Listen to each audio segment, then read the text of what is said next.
Welcome to the Daily Faceoff Show, your everyday source for the latest news with top-notch insight and analysis. Live every weekday at noon Eastern. That John Denver guy was full of crap. I thought the Rockies would be a little more rocky than this. Hello from the Mile High City. Welcome into the Daily Faceoff Show. Today is June 1st. It is day 31 of the Stanley Cup playoffs. And I'm not exactly sure what I just witnessed in Game 1 of the Western Conference Final. Welcome into Chris Gear, former Vancouver Canucks Assistant General Manager and Chief Legal Officer. Chris, how you doing? I'm doing great. I don't know if I've caught my breath yet after watching that track meet. What a wacky game. It was had a little bit of everything. Like you say in your tweets sometimes, it's all happening, or everything is happening. Yep, the classic Bob Cole line. Everything was happening in Game 1 on Tuesday night. 14 goals, 4 different goaltenders used, almost a 4-goal lead blown in the third period by the Colorado Avalanche, and no shortage of controversy with an offside video review. We'll dive into it. Let's throw 2 minutes and 30 seconds up on the clock, and let's talk about those 14 goals scored. The Avs put up 8, including an empty netter. They chased Mike Smith, who allowed 6 goals on 25 shots for the Edmonton Oilers, pulled before the midway point in the second period. And Darcy Kemper left the game with an injury as well, ceding the net to Pavel Francouz, who was okay, but struggled a little bit in the third period, allowing 3 goals on 21 shots. When you look at this game, Chris, and what stood out to me was the pure speed from the Avs. This Oiler team is fast. They skated with the Avs in the regular season. It's such a change of pace between what they saw against the Calgary Flames, what they saw against the Los Angeles Kings. I don't know if they had a tough time adjusting and it was just Game 1, or if this is something that we'll end up seeing throughout the series that the Oilers can't quite keep up. They're going to need to make a pretty significant adjustment for Game 2. Yeah, it's a great point, Frank. And, just watching this game, obviously it was close until the very end, but it felt like a game that Colorado was in control of the entire game despite the score. I felt like if Colorado had scored a couple more goals early on, this was going to be an absolute blowout. And what I really liked from Colorado was the bottom 6. Guys like Logan O'Connor and Cogliano. And I like that they substituted Newhook in for Aubé-Kubel. I thought, those guys in the bottom 6 were just on all night. They were in Edmonton's zone. They were creating havoc, picked up a couple of goals, and then obviously McKinnon, just, he was on fire all night. Rantanen looked a little better than he has in the playoffs. So yeah, I think Edmonton's got a lot to contend with, and Mike Smith is obviously going to have to be an awful lot better if they're going to have a chance in this series. Yeah, so not exactly a surprise, Chris, that the Colorado Avalanche were able to score a ton. Are you concerned with the Oilers' ability to keep pucks out of their own net, or is this just a Game 1 for Mike Smith in a series of Game 1s for him so far in the playoffs? An .814 save percentage in Game 1, as the Oilers have now lost all 3 Game 1s to start their playoff journey. And Mike Smith has rounded, though, .957 save percentage in all the other games, not Game 1. So do you think the Oilers find a way to bounce back? Yeah, I guarantee they bounce back from this type of game because they showed that they're capable of that in the series against Calgary. Giving up 9 in that game, 8 in this Game 1. Clearly they're going to tighten some things up. They'll get used to the Avs speed. They'll make the adjustments. Overall, do I think they can overcome the way the Avs play and the way they're constantly bringing pressure and speed? I don't know, but I do think that Mike Smith will be better, and I do think they'll tighten some things up defensively, and we won't see 14 goals in the next game for sure. Yeah, Oilers coach Jay Woodcroft throwing a little bit of shade at the Colorado Avalanche netminders, and the Darcy Kemper injury does loom large here. When you look at Kemper's marks throughout the playoffs so far, at .897 save percentage, Francouz, .889. It was interesting to hear him kind of continue to go at that throughout his press conference. We got 6 goals past their tandem in their building. He seemed to be pretty confident. And here's the thing. He was saying a lot of the same things about Jacob Markstrom last round. Hey, their goalie played 63 games. He kept pointing that out. And the Flames never had an answer for the Oilers and their scoring. The thing is, this time around, the Colorado Avalanche are a different animal.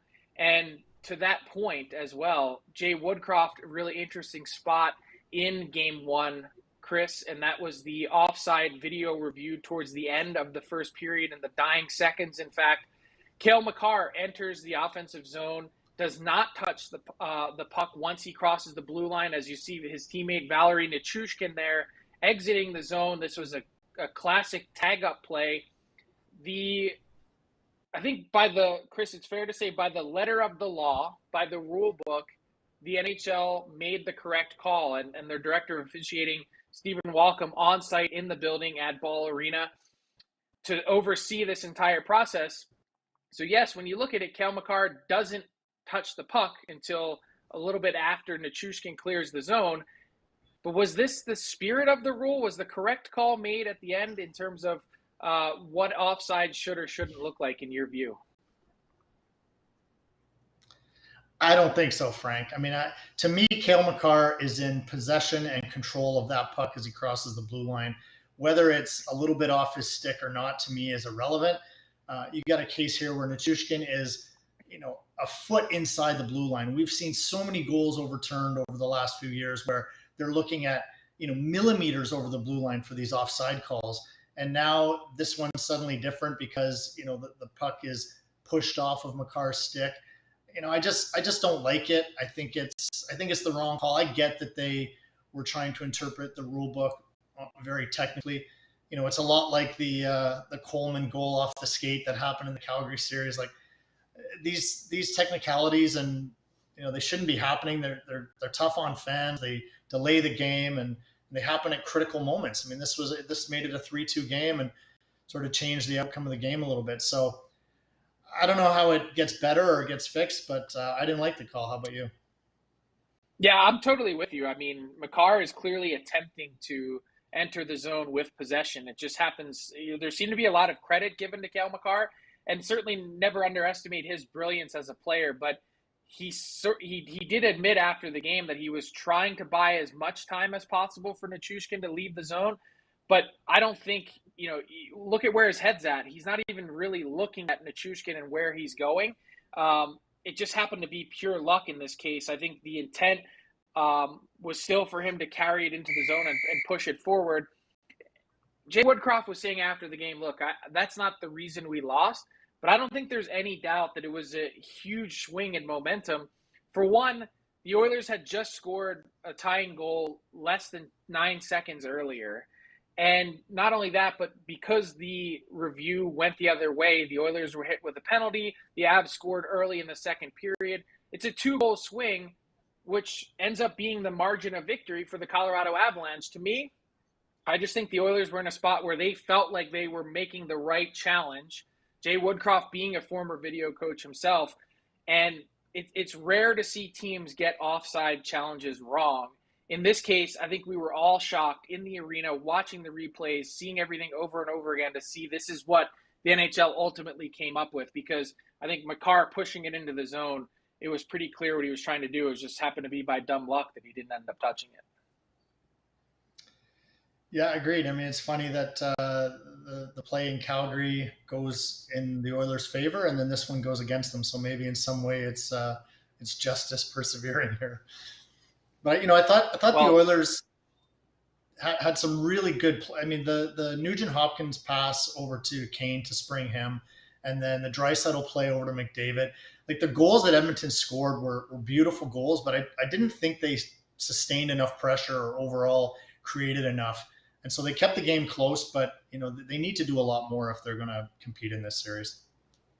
I know it was another 3-point night as well from Connor McDavid, but he just didn't have the same juice that he had in the Calgary series. I thought he spent a lot of game one actually paying too much attention to what Nathan McKinnon was doing on the other end to then kind of try and get his own game going. And it wasn't until the third period when we start to see some score effects and the Avs sitting back that the Oilers really seemed to rev things up. Going to be a fascinating game too. And I don't know if we could have an any different stylistic matchup, Chris, than game one in the Eastern Conference with the Tampa Bay Lightning and New York Rangers going head-to-head at Madison Square Garden, 8 p.m. Eastern, puck drop.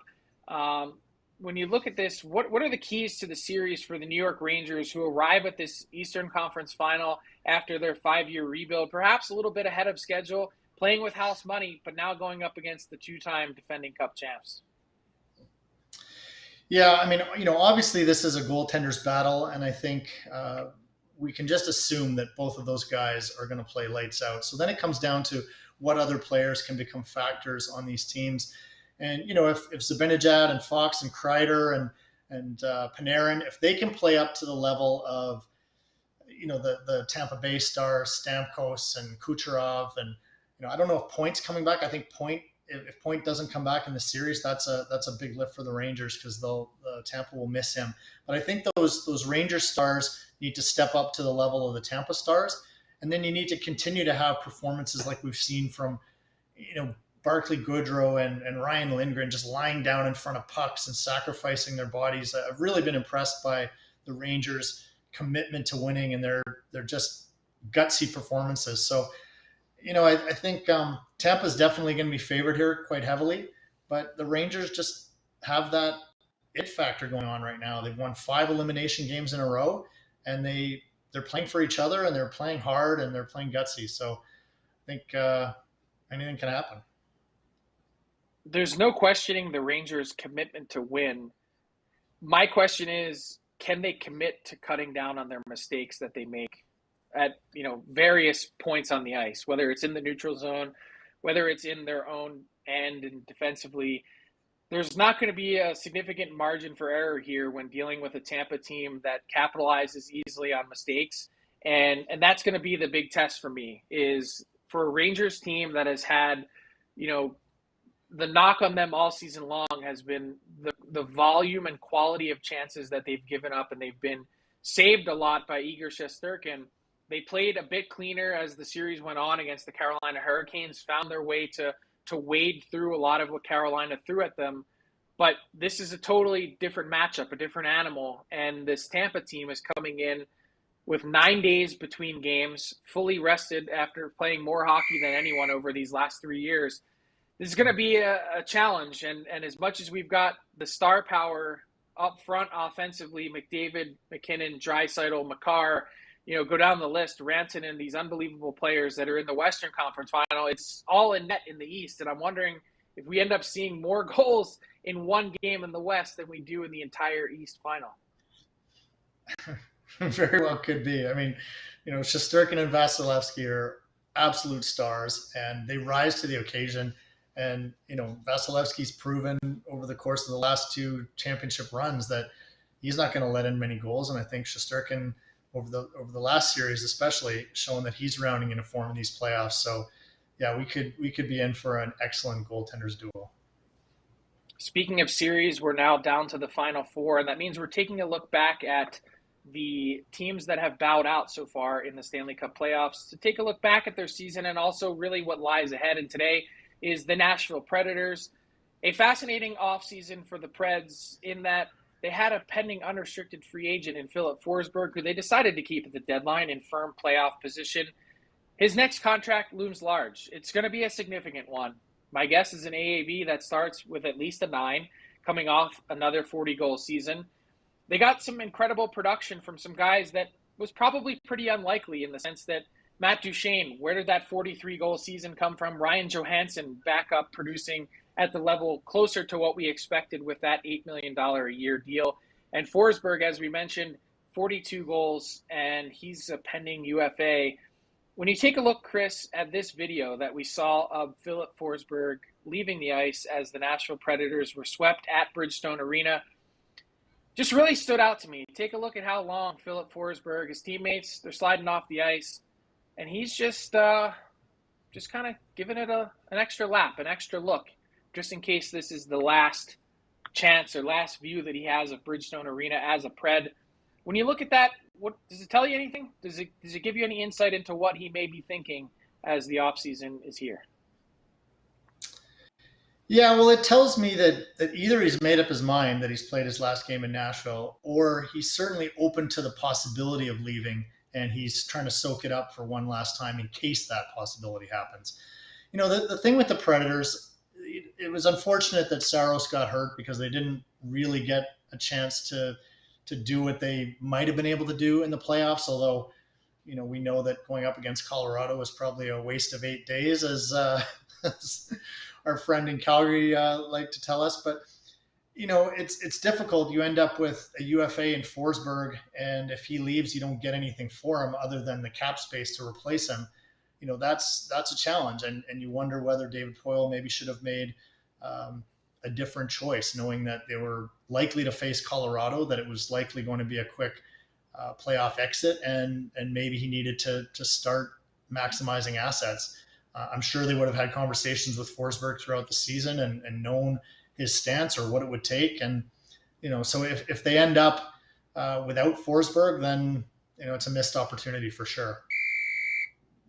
Yeah, I agree with you. And I think your point is really well made also, in that if he hasn't made up his mind to leave, that he's at least open to the possibility, which I think is half the battle. You get to this point, right. The Preds have drawn a line in the sand, I believe. Roman Josi is our leading scorer. He's our MVP, one of the MVP candidates in the league. You're going to have to get in line on the salary cap behind him. We're not paying you more than Roman Josi. And so is that enough to keep? Is $9 million flat enough to keep Philip Forsberg? Can he get more on the open market? Play-driving wingers are rare in the NHL, let alone ones that produce like Philip Forsberg does. That's the other part of the equation, though, for the Preds, is they look like a totally different team without him, and perhaps are even going a step backwards, as you wonder if guys like Johansson, if guys like Duchesne can have that same level of production that they had last season to do it again next year, when they were sort of career anomalies and it looked like they were heading in the total opposite direction. This is going to be a season or summer potentially of change for the Nashville Predators. Let's get to our next wave segment with Chris Peters.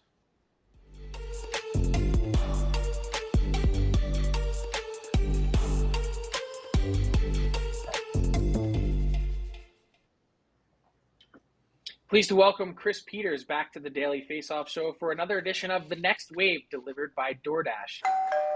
Chris, when you take a look at, you've got probably all the material you need, all the viewings and video clips, and you're beginning to compile your list, as NHL teams are well in the process of doing ahead of the NHL draft on July 7th and 8th to be held in Montreal. The Canadiens have the number 1 overall pick. And there just seems to be an interesting debate that continues to bubble under the surface here. A lot of people believe, Chris, depending on who you talk to, that Shane Wright is the clear-cut number 1 pick. But Juraj Slafkovský had a really interesting Worlds, and Logan Cooley, of course, was in a spot where he had generated some buzz from you at the midseason point.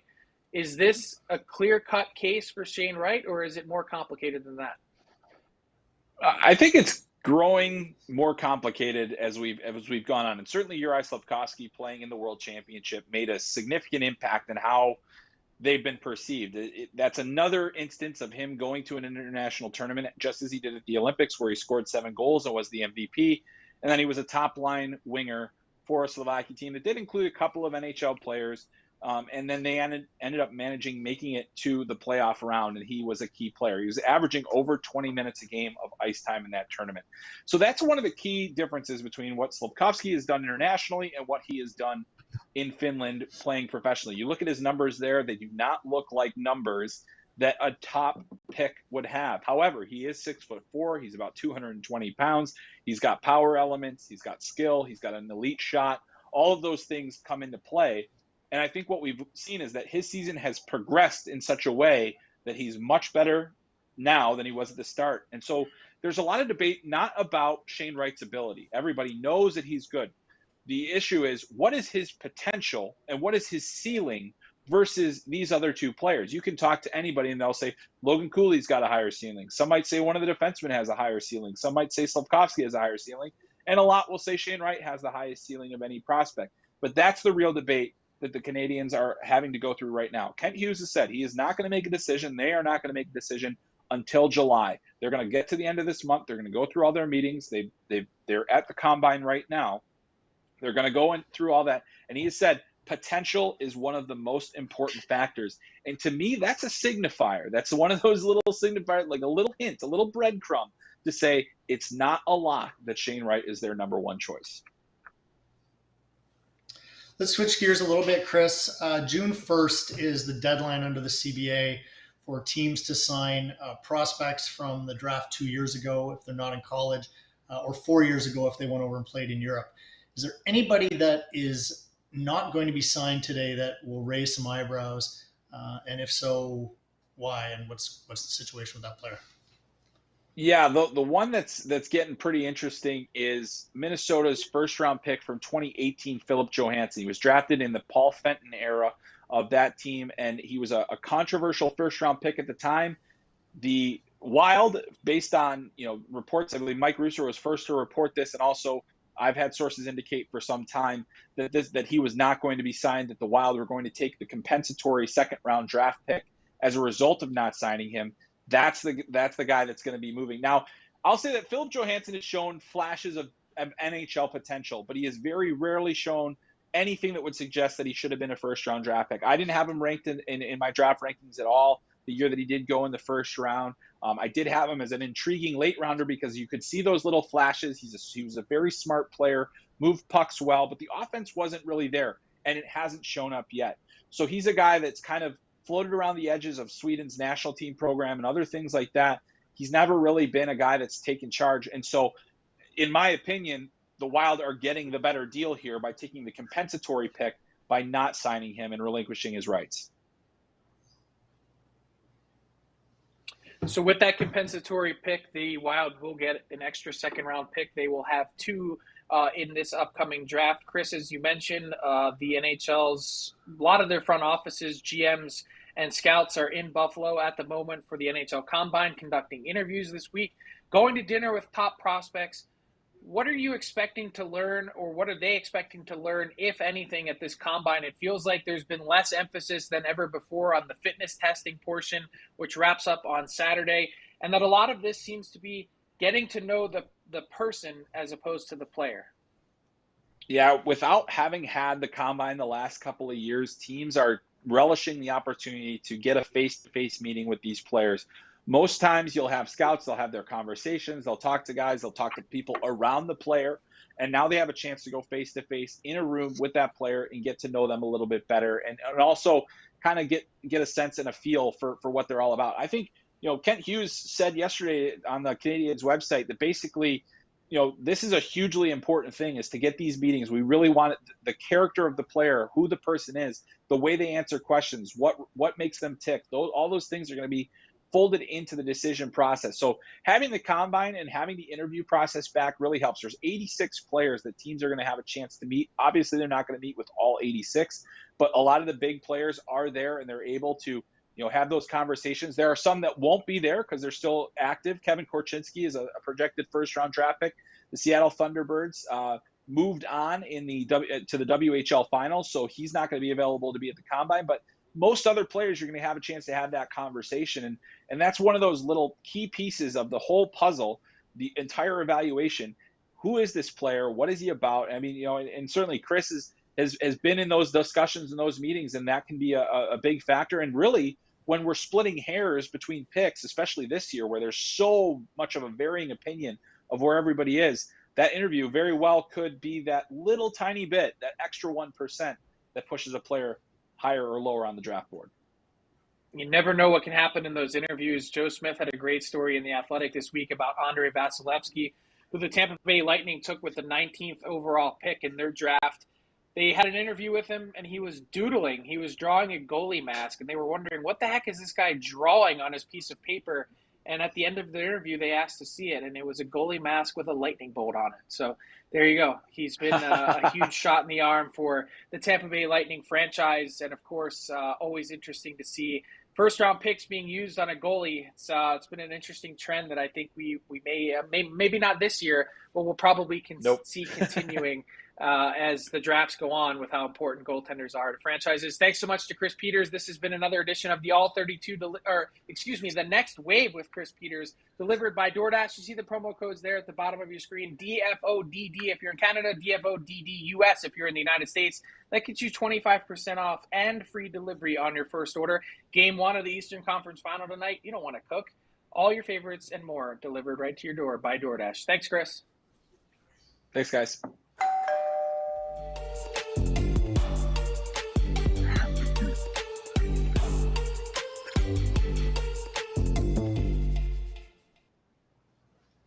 All right, Chris, moving on to our daily face-off inbox question of the day, #AskDFO. Chris, we saw 14 goals scored in Game 1 of the Western Conference Final. Give me your total of how many we'll see over the remainder of the series. I think this is still going to be a high-scoring series, not 14 a game, but I'm going to go with 8 a game, and this is going 7 games, so 6 more, so 48 more goals is my guess. Where are you? Wow. So you're seeing it go 7. I think we end up with 50 more goals, so similar total, but I think it's even shorter than that. So I think some of these games we're going to have another 10, 12, 13 goal game. Would not be surprised to see it. As Connor McDavid mentioned in his post-game comments, a mirror image almost to Game 1 of the Battle of Alberta. 9-6, that was. The scoring didn't really slow down from there as that series continued to unfold. So with two teams that are run and gun and like to trade chances, I wouldn't expect a lot changing in this scenario either. Let's bring in Tyler Yaremchuk for our Daily Faceoff Daily Bet segment. Tyler, a solid night for you to kick off the West Final. Yeah, it was good because Evander Kane got a goal, and we have him going over 2.5 on the series. So a really nice start there. But my main prop yesterday that I went in on was Mike Smith over 32.5 saves. And my thinking was the Avs are going to pepper the Oilers in Game 1. And my exact line yesterday on the show was, I think this is a good spot as long as Mike Smith doesn't get pulled like he did in Game 1 against Calgary. Darn. It's always the risk. It's always the risk getting those goalie save props. So we'll look to move on tonight as we shift our focus to the Eastern Conference Final over at PointsBet Canada. As you can see, the Lightning are favorites, -180 to win this series. The Rangers are +150. One series-long prop I'm taking a stab at is Nikita Kucherov over 2.5 goals. It's paying -118, and he only has 4 goals in 11 games so far in these playoffs. But he's shooting a full 6% lower than he did in the regular season. I think Kucherov is a little due here in round 3. And while I do know that goals will probably be hard to come by, Kucherov over 2.5, I think that's a good enough spot, a little bit too low for a guy as talented as Kucherov. So that's my one series bet for this one. Tonight in Game 1, I was tempted to go with the under, but that -125 payout and the fact the line set at 5.5, it doesn't sit right with me. I don't know. It's just something in my guts telling me that with the Rangers maybe having a lot of momentum coming off a Game 7 win, the fact the Lightning haven't played in over a week, I just wonder if maybe we'll get some quick offense early and maybe an empty netter ruins this thing. So I'm staying away from the total. I'm going with one player prop tonight, and it is a Victor Hedman assist. It's priced at +105, and I think that's a really good spot for a guy who not only has 8 assists so far in the postseason, but he's hit this mark in 3 of his last 4 games, all of which came in that sweep against the Florida Panthers. I think this is a decent spot. We know Hedman logs a ton of minutes. He gets those top power play minutes as well. He's on the ice a lot. The chance of him getting an assist, pretty good. +105, solid price point there. I was tempted to go with Seravalli at +250, but I'm going to play it safe and just take the Hedman apple tonight, Frank. I like it. Yeah, it's interesting. 14 goals scored in the West Final, and not a single one from Leon Draisaitl to start the series. So if you were riding on him, a disappointing Game 1 for you bettors. I had a little cash on Zach Hyman to get a goal in Game 1. He came through for me. So going to be interesting, if you were able to get in on the Lightning also, Tyler, before the series started, before Game 7 ended for the New York Rangers, the Lightning were only -130 on PointsBet to win the Eastern Conference. So a solid little bet there as well. So lots to keep an eye on the betting front. Thank you to Tyler for our daily bet segment. That brings us to garbage time with Chris Gear. Chris, pretty cool scene at Ball Arena. The Stars were coming out in Denver. John Elway, the Denver Broncos legend, was in the house and made his way onto TV as well. What caught your eye about the sequence and segment? Well, what caught my eye is just that I think now more than ever before, you're starting to see players from the other major professional sports taking a liking to hockey and talking about hockey and appearing as a guest on hockey. You saw Shaq and Charles Barkley talking hockey on the TNT broadcast, I think a couple of times this year. You had on Twitter Tom Brady and LeBron James challenging each other to a shootout in hockey. So I think, part of this relates to the ESPN and TNT deal and how they're focusing on the NHL more, and they're really bringing attention to the stars of the NHL game, which then translates to the stars of the other major sports. So I think it's really great for the game. It shows that hockey's in a really good spot right now. The NHL has got a lot of cool factor going on, and you like to see it. Yeah, it is June, so that's also National Please Like My Sport Month for hockey. The playoffs, everyone try and get everyone on board as much as you can. We're welcoming new fans onto the bandwagon any which way you want to come on. Casual fan, diehard, whatever it is, we've got plenty of room for you. And this Western Conference Final, like, if this doesn't do it for you with these stars going head-to-head, this speed, this much scoring, frankly, this much drama, well, I don't know. You may never like hockey.